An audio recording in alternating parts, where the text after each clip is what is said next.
Donkey Kong Country Returns is a pretty fondly remembered game by many Nintendo fans as one of the Wii's finest platformers. Since it's been over a decade since then, and the subsequent release on the Nintendo 3DS, a new generation of Nintendo fans might not even know or remember the game's existence. Well, the game has returned.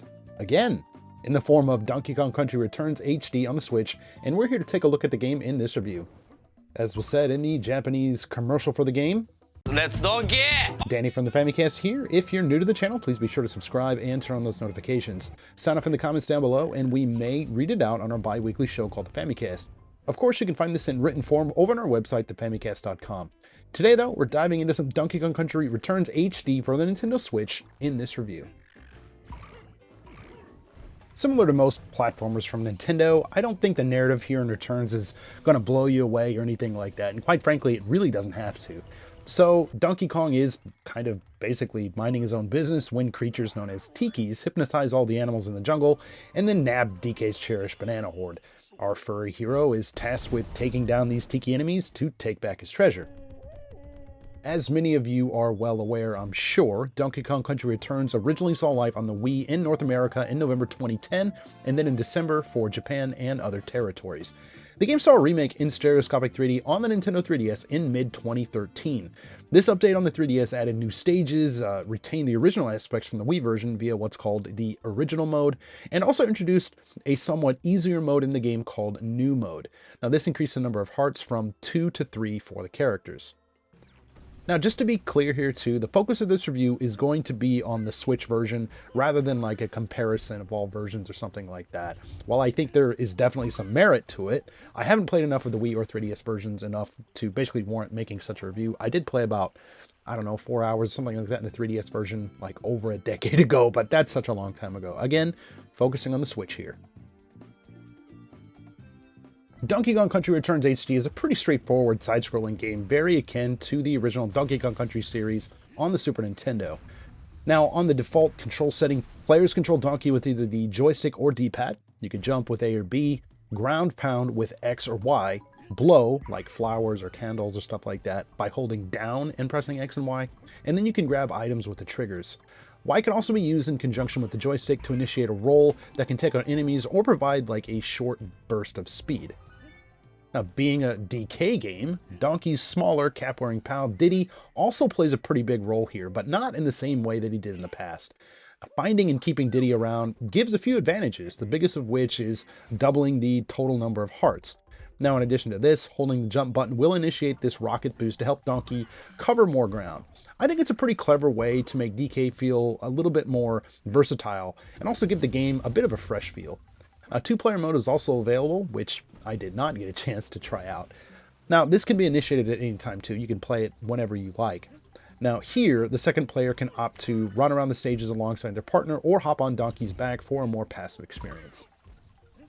Animal buddies, or buddy, kind of, make a return in the form of Rambi the Rhino.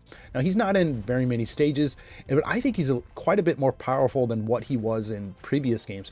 Now Rambi will automatically bop enemies upon contact, and he also has the ability to take out spikes on the ground.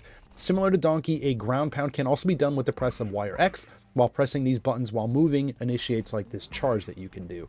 Squawks is also in the game, but it's kind of a bit more of a side thing. We'll get to that here in a little bit. Motion control is also available in Returns HD, giving players a chance to play the game in a similar fashion as the original Wii version of the game. With split Joy-Con, you control Donkey with the left stick and can make use of the shake of the controller to initiate the ground pound or blow when ducking. Now, while in this mode, you can still make use of the corresponding buttons for the same actions, so yeah, you can kind of play it as you like. A variety of power-ups and boosts are also available from Cranky Kong via this shop. Now, some of these include an extra heart that can be used for a stage, the help of Squawks to help you find secrets, and more. Now, these can be purchased and used as you like. Now, Modern Mode allows you to hold a greater number of these. Now, I think this kind of goes without saying, but the most useful item in the shop is a key that can unlock access to a level in the corresponding world. While it isn't necessary, if you're looking to get a high completion rate, this is something that you'll want to purchase. Speaking of purchasing, I never really ran into any problems with finding myself short on banana coins here either, so that shouldn't be a problem. Now, overall, the gameplay is extremely tight and I think pretty fair. While some of the levels can be quite challenging, they never really felt cheapened by issues with handling or anything like that. To top it off, I think the game is just a blast to play. A number of worlds and stages are available in Returns, offering a great variety of stages to challenge. While the majority of the levels provide a standard side-scrolling experience, a few other stage types are also available, including minecarts, rocket barrels, and more. Of course, animal enemies and tiki enemies litter the stages, as do a number of other ways to perish in the form of pits, spikes, lava, and more. It should be noted that unlike previous DKC games, Returns does not have any underwater levels. I was fine with this, but some might be disappointed by that decision. I really enjoyed the variety of environments and level types here. I thought the silhouette levels are absolutely stunning, while things like the minecart and rocket barrel stages require a level of precision and patience that you're going to need for those levels. And just for the record, Returns is not an easy game, so clearing levels and seeing kind of what else the game has to offer is super fun. There are a ton of collectibles that can be found throughout each of the stages. Of course, bananas, secret rooms, and the Kong letters are here in full force, as are some new elements. Puzzle pieces are also hidden in nearly all the stages, which may encourage some to go back to close in on like a full completion rate. Now, these are usually cleverly hidden and can be difficult to track down. Banana coins are also liberally placed on the stages. Like I mentioned before, these can be used in Cranky's shop to pick up lives, additional temporary hearts, or other helpful goodies.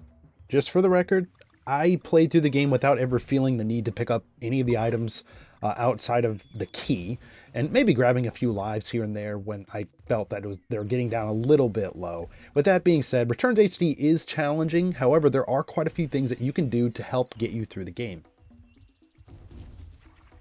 Returns HD is a nice visual upgrade over its Wii and 3DS counterparts. The new textures look great, and I think the animations that carried over from previous versions are also really nice. The varied environments are full of life, with moving foliage, destructible environments, and more.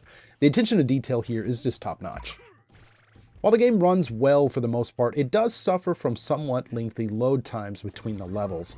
There are definitely worse culprits out there, of course. However, I think you'll definitely notice this. Additionally, I would have loved to see some kind of a quick restart option on some of these stages. I mean, there are times when you may make a mistake on a secret room or miss a cleverly hidden puzzle piece early on that you can't go back to. Times like these would make such a feature useful, especially given these somewhat lengthy load times to get in and out of the stages. I mean, these are kind of small issues, but I think these are some things that you might think about as well. Now, the soundtrack in Returns is what you'd expect from a Donkey Kong Country game. It's not bad by any mistake. I think it's actually quite good, but I don't think it does too much to differentiate itself from past entries into the series. Nothing really stood out to me, as it did feel kind of safe, I think, in that sense. But maybe just in an effort to kind of pay homage to the classic titles. Whatever the reason, I mean, the music here is fine, but it could have been a little bit better. Donkey Kong Country Returns HD is a competent port of a great game that is only hindered by just a few issues, most notably somewhat long load times. The level design is still awesome, the worlds are varied, and it just feels good to play. If you picked up Returns in the past, there may be little reason to pick this one up unless you missed out on the new stages added to the 3DS version of the game. For those who have no background with the game whatsoever and are just itching for something fun and challenging, I really don't think you could go wrong with Returns HD. But let's go ahead and turn things over to you guys. Did you pick up Donkey Kong Returns on the Wii or 3DS back in the day? What did you think of the game then? Have you picked up this Switch HD remaster? Sign off in the comments down below. We'd love to hear from you. As always, thank you guys so much for checking out this video. If you like what you see, please feel free to drop this one a like. If you're new to the channel and feel that we've earned it, consider dropping us a sub. We've got a bi-weekly live podcast all about gaming in Japan, in-depth reviews, looks at Japanese events, merch, and so much more. Again, this is Danny from the Famicast. Thanks for watching, and we'll catch you later. Let's donkey! Okay,